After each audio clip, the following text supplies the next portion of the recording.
Hello friends, गूंज here. Guys, happy friendship day in advance मेरे सभी दोस्तों को।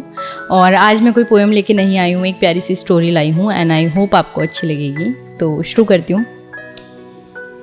ये उन दिनों की बात थी जब हुई हमारी दोस्ती की शुरुआत थी। दोस्ती में कुछ रूल्स होते हैं, कुछ दोस्त कमीने तो कुछ इमोशनल फूल होते हैं। कि एक देर से आए तो स्कूल में उसके नाम पर प्रेजेंट बोल देना और होमवर्क ना करके आए तो उसे अपनी नोटबुक दे देना, ये तो मानो जैसे हमारी दोस्ती के कंपल्सरी सब्जेक्ट हुआ करते थे और शायद इसीलिए हम अच्छे दोस्त हुआ करते थे। पर कहते हैं ना कि 3 तिगाड़ा काम बिगाड़ा। हम दोनों की दोस्ती में एक लड़की बिन बुलाए चली आई थी और गुस्सा तो मुझे ये सुनकर आया कि उसने मुझे बिन बताए गर्लफ्रेंड बनाई थी। कहीं ना कहीं मेरा दिल जल तो रहा था, पर उसकी खुशी के आगे मुझे कुछ दिख ही नहीं रहा था।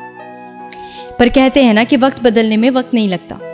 स्कूल थी देर से पहुंची तो कहने लगा तुम टाइम पर आया करो, तुम्हारे बिना मेरा वक्त ही नहीं कटता।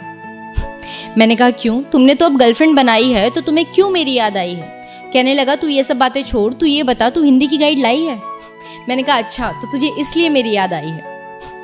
फिर दिल के अरमानों पे पढ़ाई ने पानी डाल दिया और मैंने हर बार की तरह इस बार भी बातों को बातों में ही टाल दिया।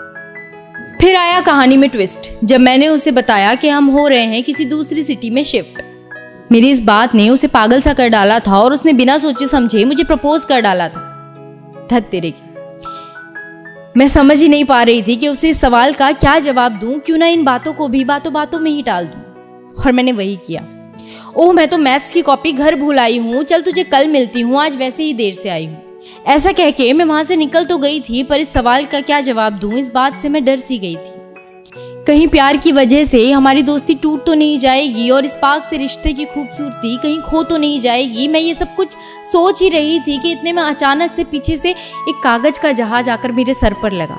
मैंने पीछे पलट कर देखा, पर पीछे कोई नहीं था। मैंने उस पेपर को उठाया और किसी की मस्ती समझकर जैसे ही उसे फेंकने लगी तो देखा कि उस पर कुछ लिखा हुआ था।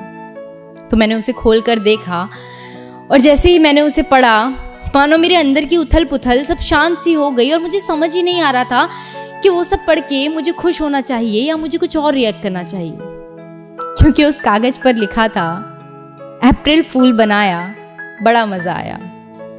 जी हाँ, उस दिन अप्रैल की 1 तारीख यानी अप्रैल फूल था और उसने मुझे उल्लू बनाया था। मैं नहीं जानती कि अगर मैं उस दिन उसे हाँ कर देती तो हमारी ये दोस्ती रहती या नहीं रहती, पर हाँ, जो होता है अच्छा होता है। दोस्ती में प्यार हमेशा जिंदा रहता है, पर प्यार में दोस्ती कहीं ना कहीं एक दिन खो ही जाती है। और अच्छा ही हुआ, हम आज भी अच्छे दोस्त हैं और हमारी दोस्ती को कई साल हो चुके हैं। वो आज भी अपने बच्चों को हमारी दोस्ती के किस्से सुनाता है और जी हाँ, वो आज भी अप्रैल की 1 तारीख को मुझे उल्लू बनाता है। थैंक यू गाइज, ये थी मेरी एक छोटी सी स्टोरी एंड आई होप आपको अच्छी लगी हो। एंड आपकी स्टोरी क्या थी, आप हमें कमेंट्स बॉक्स में बता सकते हैं। एंड देखते रहिए जी टॉक्स, लाइक कीजिए, सब्सक्राइब कीजिए, कमेंट्स कीजिए। एंड कल फ्रेंडशिप डे है तो अपने अपने दोस्तों को शेयर करना बिल्कुल ना भूलें। Thank you.